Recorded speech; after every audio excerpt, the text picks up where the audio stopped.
इस बीच rating agency CRISIL ने वित्त वर्ष 2022-23 के लिए भारत के जीडीपी ग्रोथ अनुमान में कटौती की है। एजेंसी ने अब भारत की ग्रोथ 7.3% रहने का अनुमान लगाया है। पहले 7.8% ग्रोथ का अनुमान था।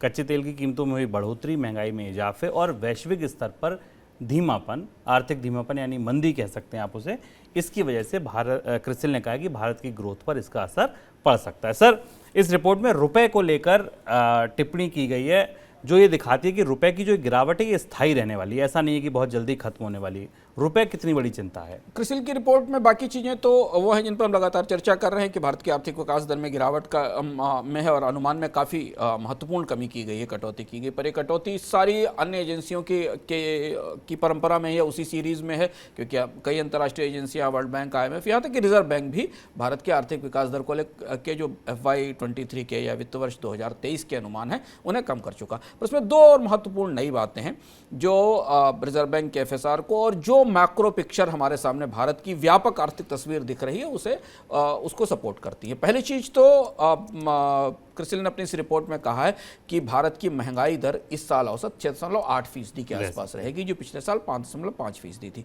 यानी यहाँ रिजर्व बैंक और क्रिसिल और तमाम एजेंसियां मान रहे हैं कि ये साल महंगाई का साल है। उस महंगाई में लगातार बढ़ोतरी होगी। 6.8 औसत है, मतलब 7%, 7.25% के आसपास की महंगाई दर के लिए हमें तैयार रहना चाहिए। सरकारी आंकड़ों में व्यवहारिक जीवन में ये महंगाई काफ़ी ज़्यादा होगी और जो हम महसूस कर रहे हैं।